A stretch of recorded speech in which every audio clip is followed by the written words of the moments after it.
Nama saya Ekta, NIM 8605419337, kelas D, program studi PGSD, mata kuliah Pendidikan Kewarganegaraan, tutor Ibu Yulia Anita, SPD, MSI.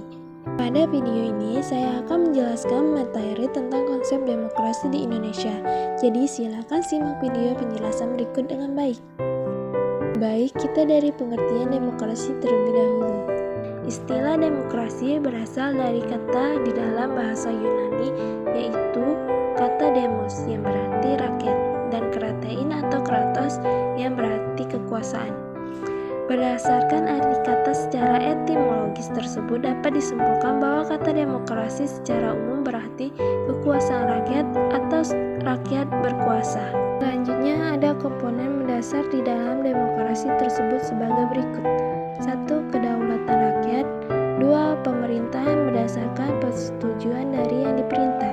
3. Kekuasaan mayoritas. 4. Hak-hak minoritas. 5. Jaminan hak asasi manusia.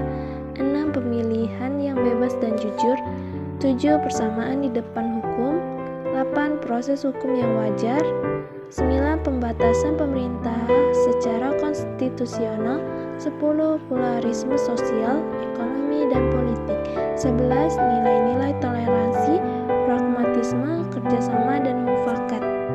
Dan juga secara umum, demokrasi terbagi menjadi beberapa bentuk, yaitu pertama, demokrasi langsung di mana rakyat terlibat langsung dalam pengambilan keputusan.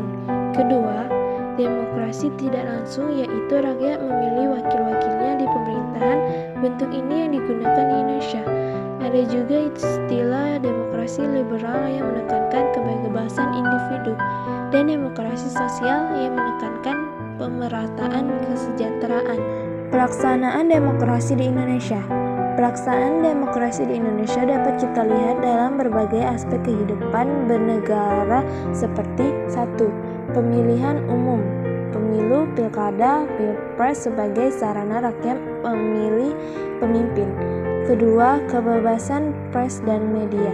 Media dapat mengkritik pemerintah sebagai bentuk kontrol sosial. Ketiga, pembentukan undang-undang oleh DPR. DPR sebagai wakil rakyat menetapkan hukum bersama pemerintah. Keempat, partisipasi masyarakat dalam organisasi politik dan kemasyarakatan.